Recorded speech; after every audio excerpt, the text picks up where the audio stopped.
Currently, we are in the middle of May, and to me, the middle of May to early June, that is the window, in my opinion, where we start to see the light at the end of the tunnel as far as the college football offseason. Because at this time, all the spring games are complete, or any other alternative to a spring game that teams are conducting and will probably end up conducting in the future. Also, this is the time of the year where the magazine companies they release their magazine for the college football season.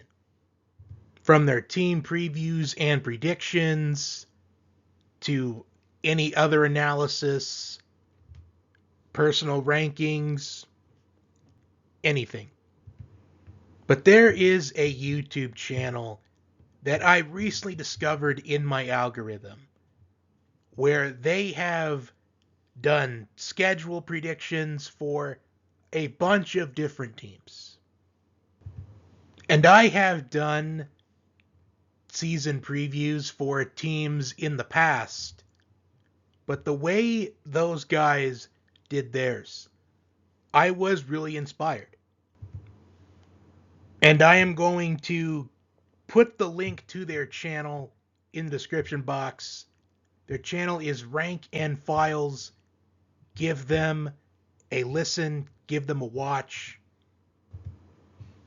And the first team that I am previewing this year, well, this is more of a season predictions, but once the magazine companies have their magazines in stock, then maybe I'll go more in depth on the team's rosters, returning starters. But for now, this is just predicting their season based off their schedule.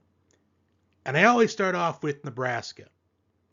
And without further ado, let's get right into Nebraska's 2025 season schedule. Nebraska's 2025 season begins on August 28th against Cincinnati in Kansas City. Last season was a tale of two seasons for Cincinnati. They started the season last year 5-2. And if a couple of things went differently, they could have started the season 7-0. But they ultimately ended their season on a 5-game losing streak to finish 5-7 on the year. I do think Nebraska should win this game pretty convincingly because it's going to be an overwhelming ratio from Nebraska to Cincinnati fans. As it may be a neutral site game, but it's going to feel like a Nebraska home game. I feel like Nebraska should at the very least win this game by 2 touchdowns. In their next 2 games, September 6th against Akron and September 13th against Houston Christian, those are easy wins for Nebraska. And they should enter the Michigan game on September 20th 3-0. Michigan did not have the greatest of seasons last year, but it did end positively with wins over Ohio State and Alabama. And I do think Michigan has the potential of being a lot better this season than last year.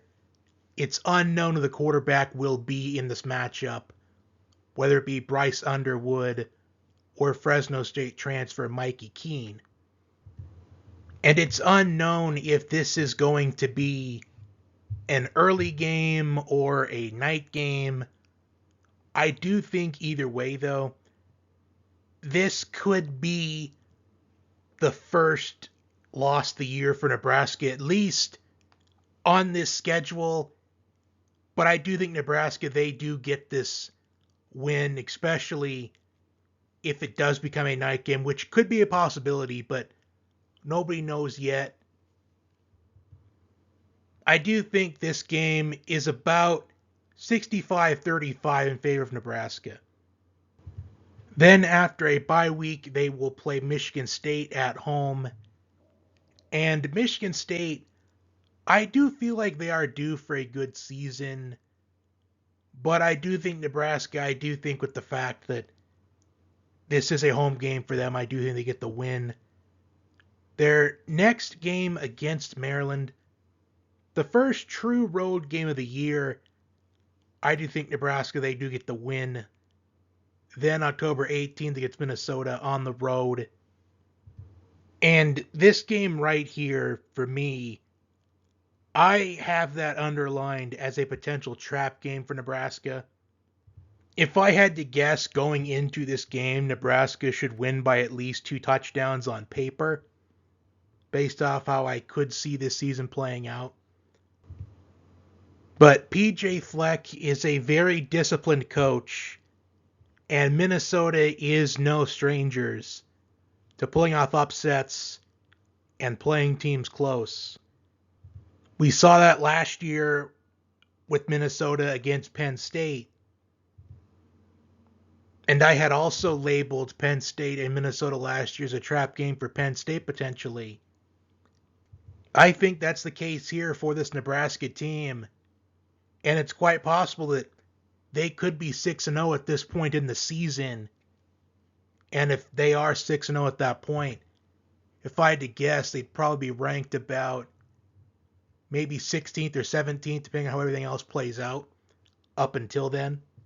But I do think Nebraska wins that game. But I would not be surprised if that was an upset game, an upset win by Minnesota. The next week against Northwestern, that is a win for Nebraska.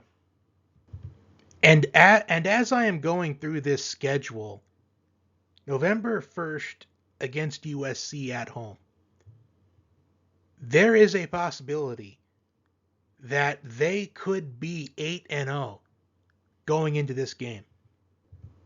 At the very least right now, I do think that this is a 50-50 game to me. Because this is a game that I am completely undecided on. But next week at UCLA, I think that this, I'd say about an 85% chance Nebraska wins this game. I'll even go as far as saying 90 to 95% chance that they win this game. I know that there's probably going to be some big talks about Nico Iamaleava transferring to UCLA. But the truth is, he did not do well with Tennessee last year, and I do think that potentially I would not be surprised if Nico Iamaleava was benched going into this game. Am I going to say it's going to happen or not? I'm not saying that. I'm saying I wouldn't be surprised if it did. And then after a bye week, they go on the road November 22nd to Happy Valley to take on Penn State. And I do think this is a definite loss for Nebraska. I just can't see them going into Happy Valley and pulling off the upset. Penn State is one of the favorites to win the national championship, as they have a lot on the offensive side coming back this season. Quarterback Drew Aller, their 1-2 running back tandem in Nick Singleton and Katron Allen. And as always, they end the regular season against Iowa. And Nebraska and Iowa, it has been a very competitive, hard-nosed matchup for the last several years. And I honestly am not expecting anything different at this point. I would be surprised if it is a runaway game, as rivalry games, very rarely do you see a runaway game, especially with these two. But overall, looking at this schedule, it really reminds me of Indiana's schedule last year. And we all know Indiana made the playoff. Their only loss in the regular season was on the road against Ohio State. And really looking at the schedule, with all the hype that Nebraska is going to be getting leading up into the season, this is a very friendly schedule for them. As this is Matt Rule's, it's his third season at Nebraska, and in the past, we have seen Matt Rule take a huge leap in his third season. We saw it at Temple and at Baylor.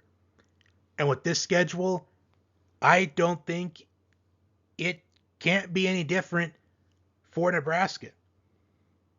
And my opinion may very easily change between now and maybe in June, July, once I personally read more information.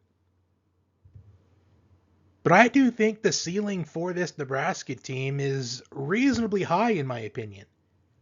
I have said in the past, I don't want to predict a strong season for Nebraska until they can show me that they can have a strong season. But with this schedule, I don't know if I can pass on the opportunity. I really think the ceiling for this Nebraska team could be 11-1, just like Indiana in the regular season last year, with the solo loss being on the road against Penn State. But I do think potentially looking at the schedule, I'd say at the very least, which would be the floor, would be 8-4. Their three toughest games this year, Penn State, USC, Michigan, they get two of them at home. If they are able to defeat Michigan and USC, I do think that they will have a ticket to the college football playoff. But that is all I have today.